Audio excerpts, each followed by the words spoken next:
Hello दोस्तों, कैसे हैं आप लोग। आज के इस वीडियो में हम लोग किरचॉफ के विकर्ण नियम के ऊपर डिस्कशन करने वाले हैं। तो देखते हैं क्या कहता है नियम। तो इस नियम के अनुसार किसी ताप पर और तरंगदैर्घ्य के लिए, मतलब कोई पर्टिकुलर टेम्परेचर है और वो एक पर्टिकुलर तरंगदैर्घ्य है, सभी पदार्थों की उत्सर्जन क्षमता तथा अवशोषण क्षमता का अनुपात समान होता है। मतलब कोई एक निश्चित ताप हो और एक तरंगदैर्घ्य हो, उसके लिए जितने भी पदार्थ हैं इस दुनिया के, उनकी उत्सर्जन क्षमता मतलब इमिटिंग पावर और एब्जॉर्प्शन पावर, दोनों का जो अनुपात होता है, दोनों की निष्पत्ति होती है, वो जो दोनों का रेशियो आता है वो क्या होता है, वो इक्वल आता है, वो अलग अलग नहीं आता। सबका जो अनुपात आता है वो बराबर आता है। पर ये ध्यान रखना जरूरी है कि उन दोनों का अनुपात प्राप्त करने के लिए, मतलब उत्सर्जन क्षमता और अवशोषण क्षमता का अनुपात प्राप्त करने के लिए हमें ये ध्यान रखना पड़ेगा कि किसी का उनका ताप और तरंगदैर्घ्य अगर बराबर है तभी ये बराबर आएगा।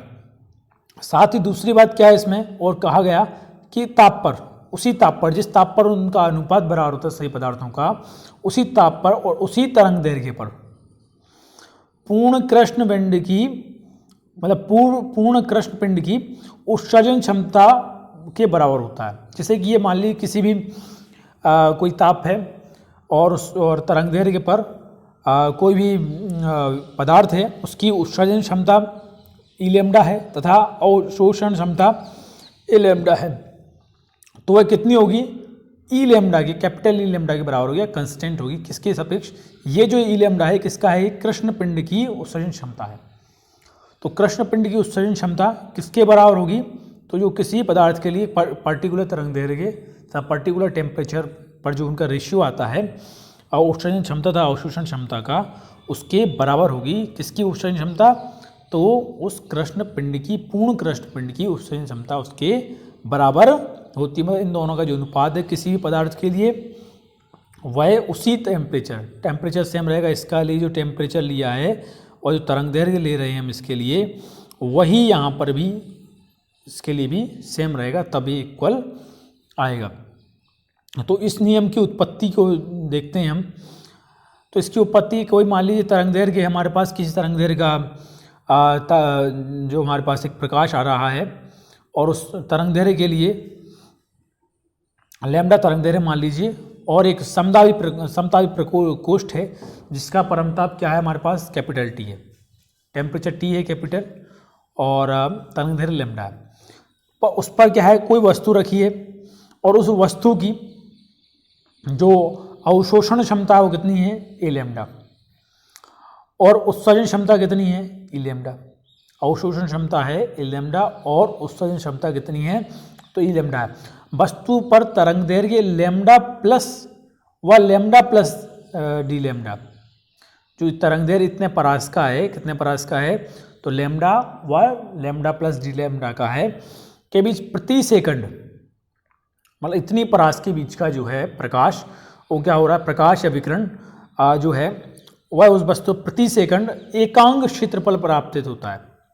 इतनी जो परास का है लैम्डा प्लस लैम्डा और लैम्डा प्लस डी लैम्डा की परास का जो विकिरण है या अपना ऊर्जा जो है, वह उसके एकांक पृष्ठ पर गिर रही है। कितने समय में गिर रही है, उस वस्तु के प्रति सेकंड में, एक सेकंड में इतनी परास की एकांक क्षेत्रफल में कितनी ऊर्जा आती है, टी क्यू आती है। इस ऊर्जा के आने से क्या हुआ, वो पदार्थ जो है, वो वस्तु है, वह कुछ ऊर्जा उसमें अवशोषित करती है। कितनी कर लेती है, मान लीजिए ए लैम्डा डी लैम्डा उसमें से वो अवशोषित कर लेती है। शेष भाग कितना बचा, तो शेष भाग रह गया, अगर मैं मान लीजिए इसमें से इतना, तो इस पर आपतित ऊर्जा हुई, कितनी आई, डी क्यू, माइनस अवशोषित कितनी कर ली, ए लैम्डा जी लैम्डा, ठीक है ना, ये इसने इससे अवशोषित कर ली, ठीक है। तो अवशोषित ऊर्जा कितनी थी, ये है लगभग एक क्यू है यहाँ, ठीक है, लैम्डा नहीं है, क्यू है। तो ए लैम्डा डी क्यू इसने क्या की, अवशोषित कर ली इसमें से। तो इसमें से इसको जब हम घटाएंगे, डी क्यू माइनस ए लैम्डा डी क्यू, तो इसमें से ये कॉमन आ जाएगा और 1 माइनस ए लैम्डा इंटू डी क्यू रह जाएगा, जैसा कि यहाँ पे आया है। तो इससे हुआ कि पारगमित या परावर्तित होगा, मतलब इतनी जितनी हमारे पास ऊर्जा थी, इसमें से आपतित ऊर्जा कितनी थी, डी क्यू थी, और उससे ऊर्जा थी ए लैम्डा डी क्यू। तो शेष बची हमारे पास 1 माइनस ए लैम्डा डी क्यू जो है वह क्या होगी, या तो पारगमित हो जाएगी, मतलब या तो इसमें से निकल जाएगी वस्तु के अंदर, या फिर इसको आर पार चली जाएगी, मतलब वस्तु से निकल करके, या फिर यहाँ से परावर्तित हो जाएगी। और उत्सर्जित ऊर्जा कितनी होगी, तो जितनी अवशोषित होगी लगभग उतनी उत्सर्जित होती है, तो उत्सर्जित होगी ई लैम्डा डी लैम्डा। ठीक है, तो उत्सर्जित ऊर्जा होगी ई लैम्डा और डी लैम्डा उससे उत्सर्जित ऊर्जा हो जाएगी।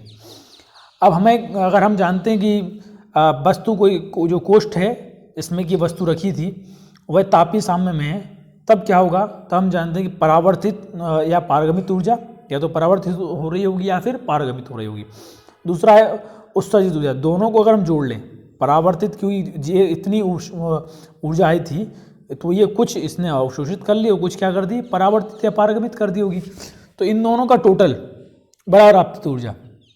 ठीक है, तो इन दोनों का ये वाला इक्वेशन ऊपर से ही मैंने उतार लिया, इसको यहाँ से उतार लिया, डी क्यू हम जानते थे इतनी आई थी, इसको सॉल्व करेंगे तो हमारे पास ये डी क्यू है, यहाँ एक डी क्यू एक्स्ट्रा कट जाएगा और हमारे पास E lambda equal D lambda equal to A lambda D Q हमारे पास आ जाएगा।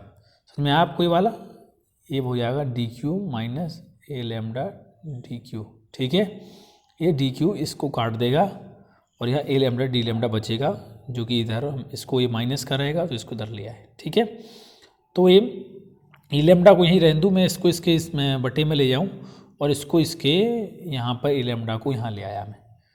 तो इस तरह से मुझे समीकरण प्राप्त हुआ ये वाला कि ये जिनका जो अनुपात होता है ई लैम्डा और अपॉन ए लैम्डा का, मतलब अवशोषण क्षमता बटे उत्सर्जन क्षमता बटे अवशोषण क्षमता का अनुपात क्या होगा, तो उधर D Q upon D lambda. इसको मान लीजिए समीकरण 1 मान लें अगर हम, तो एक बात तो यहाँ समझ में आ गई कि D Q upon D lambda किस पर डिपेंड करता है, केवल और केवल ताप पर निर्भर करता है। ठीक है, और एक पर्टिकुलर टेम्परेचर के लिए ई लैम्डा और अपॉन ए लैम्डा का जो अनुपात आता है, और किसी वस्तु है अगर टेम्परेचर पर्टिकुलर फिक्स रहेगा तो उसके लिए वह इनका अनुपात भी समान आएगा। अब यदि मैं पूर्ण कृष्ण पिंड के लिए बात करूं और उसके लिए मैं उसकी अवशोषण क्षमता कितनी मान लूं, 1 मान लूं, तो उत्सर्जन क्षमता कितनी हो जाएगी, ई लैम्डा अधिकतम होगी। तो इसका मतलब हुआ कि उत्सर्जित ऊर्जा बराबर कितनी हो जाएगी, आपतित ऊर्जा के। यहाँ ना तो अवशोषण हो रहा है ना पारगमन होगा, तो ई लैम्डा इक्वल टू कितना हो जाएगा, डी क्यू होगा। और मैं यहाँ पे चाहूँ तो इसको जो है डी लैम्डा को इसके नीचे लिख दूँ अगर, तो क्या हो जाएगा, D Q upon D lambda equal to कितना हो जाएगा, E lambda. D Q upon D lambda भी लास्ट के जो हम पढ़ रहे थे अभी, तो यहाँ पर हम ये पढ़ के आए थे कि E lambda upon E lambda equal to D Q upon D lambda. तो मैं D Q upon D lambda को लिख सकता था E lambda upon E lambda, और मैंने यही किया यहाँ पे कि मैंने इसको D Q upon D lambda को ये ऐसा लिख दिया। तो ये मुझे यहाँ से पता चल गया कि ये एक कंस्टेंट प्राप्त होता है। इस प्रकार से जो किरचॉफ का विकिरण का नियम था वो यहाँ पर आकर के सिद्ध हुआ। अब इसके लिए कुछ एक दो इसके महत्व थे, इसका क्या उपयोग हो सकता है। तो इससे एक बात तो हमें ये निष्कर्ष समझ में आता है कि जो भी वस्तु जितनी अच्छी उत्सर्जक होती है उतनी ही अच्छी अवशोषक होती है, या ये समझ लें कि जितनी अच्छी अवशोषक होगी उतनी अच्छी उत्सर्जक होती है। जो बुरा उत्सर्जक होगा वो बुरा अवशोषक भी होगा। ठीक, और कोई भी वस्तु किसी पर्टिकुलर टेम्परेचर पर जितना ताप या जितनी विकिरण को उत्सर्जित करती है, ठंडा होने के बाद उतना ही वह अवशोषित भी कर लेती है। चलिए देखते हैं तो किरचॉफ के इस नियम के महत्व क्या थे। तो पहला महत्व यही था कि इसके माध्यम से फ्रॉनहोफर रेखाओं की सफल व्याख्या की। फ्रॉनहोफर रेखाएं क्या होती हैं, तो फ्रॉनहोफर रेखाएं होती हैं सूर्य की अवशोषण वर्णक्रम से प्राप्त जो रेखाएं होती हैं, काली रेखाएं, उनको हम कहते हैं फ्रॉनहोफर रेखाएं, और उनकी सफल व्याख्या की गई। इसके द्वारा वस्तुओं के रंगों की व्याख्या की गई। वस्तुओं के रंग मतलब कोई वस्तु गर्म होती है तो किस रंग में दिखेगी, किस तरह का प्रकाश अवशोषित करती है या किस तरह की विकिरण अवशोषित करने के बाद उसको क्या रंग दिखना चाहिए, तो उसकी व्याख्या भी सफलता से की गई। तो पहली बात है अपारदर्शी वस्तु, जो मतलब पारदर्शी नहीं है, का रंग क्या होगा, तो उसका रंग होता है कि जिस रंग के प्रकाश को परावर्तित कर देती है और बाकी सबको अवशोषित कर लेती है। ठीक है, तो जिस भी रंग के प्रकाश को ये परावर्तित करती है अपारदर्शी वस्तु, इसका रंग भी वही दिखाई देता है। ठीक है, जबकि पारदर्शी वस्तु जो है जिसके प्रकाश को पारगमित कर देती है। ठीक है, जिस रंग के प्रकाश को पारगमित कर देती है वही उसको उसमें दिखाई देगा, आपको उसका कलर दिखाई देगा, बाकी सब कलर को क्या कर लेगी, अवशोषित कर लेती है। इसलिए उसका रंग जिस रंग को वह वस्तु पारगमित कर पाती है वह रंग हमें उसका दिखाई देता है।